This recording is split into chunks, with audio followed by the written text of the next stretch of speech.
Hey guys, Karel Psota here with a little breakdown of AVA Decadence Trailer Toms.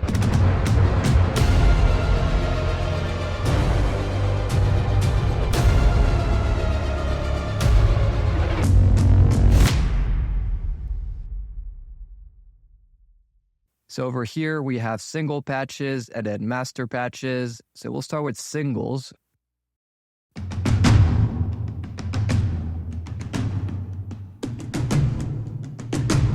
So this is 10 velocity layers with 9 round robins. So you can really feel how organic that sounds. I actually wanted to have this little sequencer here just for me to test the round robins.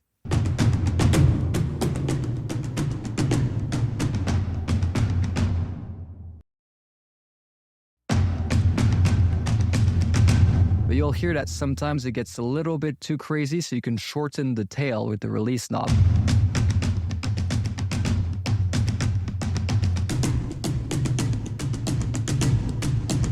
So you get this very trailer-friendly sound, very punchy, also works with pop music.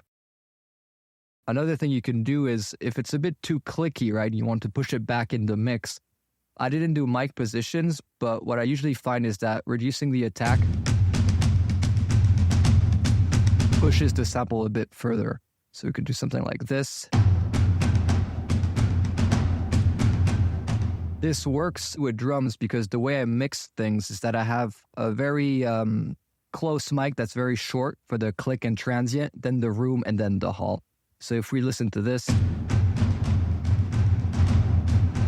now all you're hearing is the hall, and by opposition you could get a very close mix.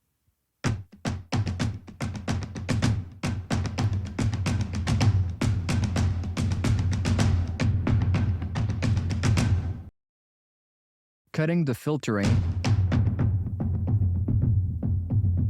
And then with filter dynamics, all these accents are going to open up the filter.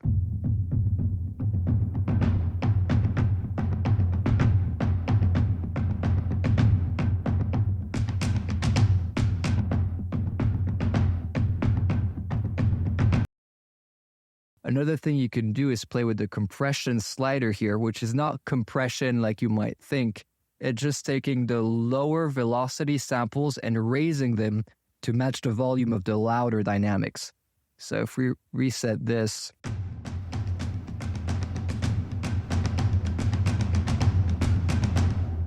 allows you to play really,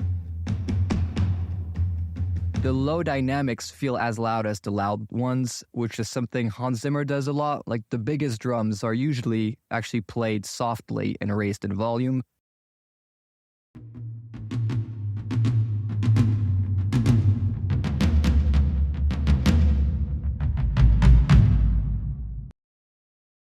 Then we have Magnum, which I found referencing tracks that layering a bit of stomps is good. Very textural. I think I referenced Creed 3 maybe. It was a Kendrick Lamar remix. Like one thing I like to do with these is I'll usually filter them. Raise the compression slider. And then filter dynamics.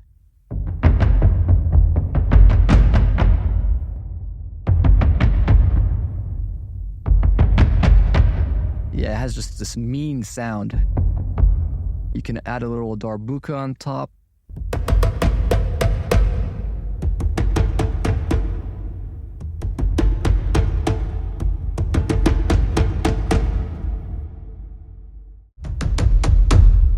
So most samples have their root on C2.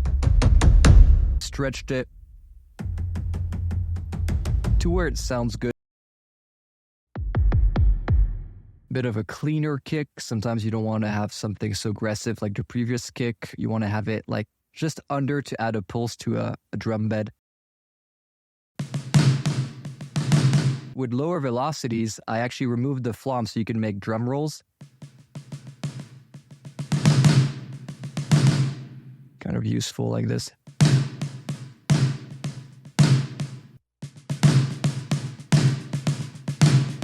Yeah, see how useful that compression knob is? Like you can find the groove that you want, but you sometimes might not hear the super low velocities.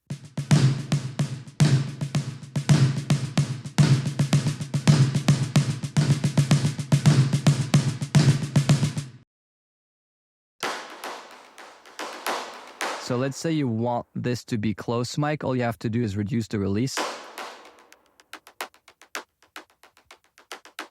And if it's a bit too wide, you go in stereo, right? And you can just put it in the center. And then if you wanted to just hear the room,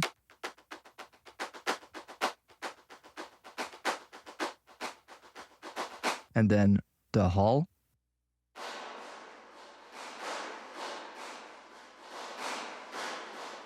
Yeah, a super useful way to mix. Unfortunately, that only works with drums, right? If it was a string library, you wouldn't be able to do that. The upper half of the velocities have a more like brighter sound, more open, less palm muted. So you can kind of create, not metal riffs, but something that feels chuggy.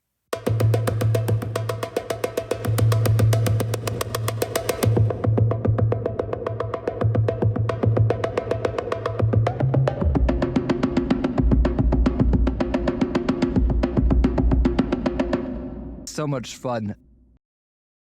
So they're very short, but they have a great texture. So I love to use them for like faster rhythms or like inner rhythms between hits. So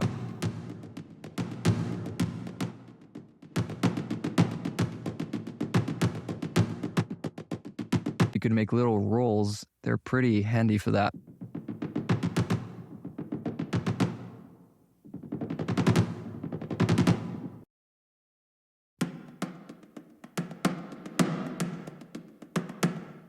Top is a similar frame drum, but it's not an ensemble, it's a solo instrument. It reminds me of a sound that I heard in the Battlefield 2049 trailer. Near the end, they have this great rhythm section where they have accents, and between the accents, they have rising velocities, which creates a great sense of chaos.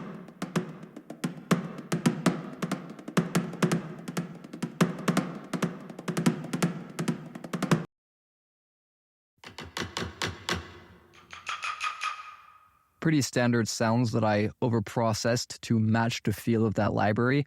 Also reminds me of my favorite game of all time, Sekiro. Not sure why, but I dig it.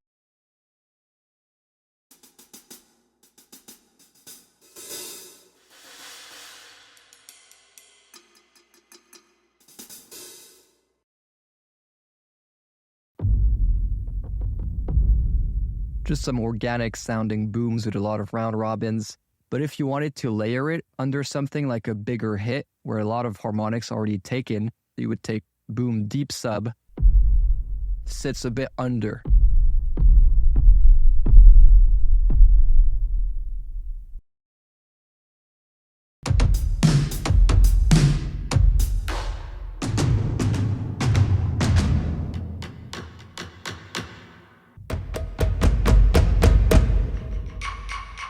So you can kind of design what you want to do. Like one rhythm that I like, let's do something like this. We're going to raise this.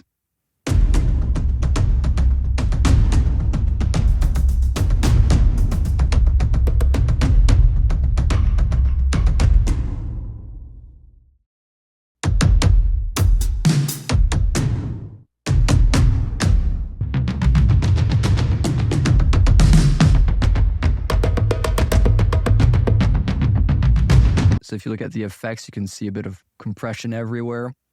And by the way, you can save your effects here, and then you can just load them again, and they will work.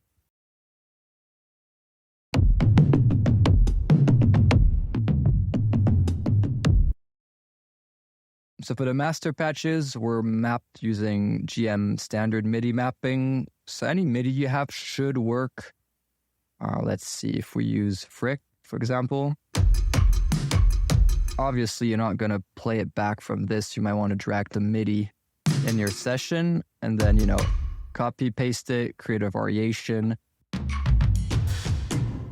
mess it up a bit. One trick I like to do too is I'll take the kick drum and paste it over the MIDI, just move it again and then delete it. Now I removed the toms that were conflicting with the kick. Yeah, then of course, add a little tom fill here, not on the snare, and then raise that. And I think we got it. Let's see.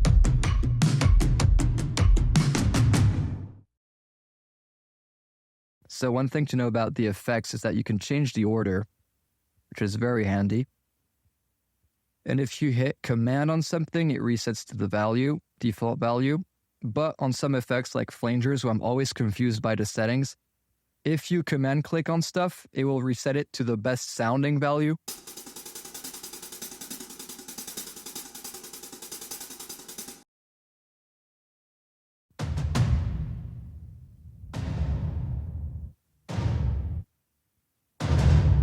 Smaller studio room. What I use for trailers.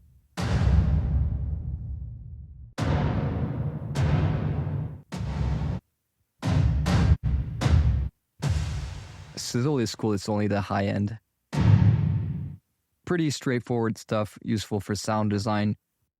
So I think that covers everything. And yeah, thank you for watching. Have a good one.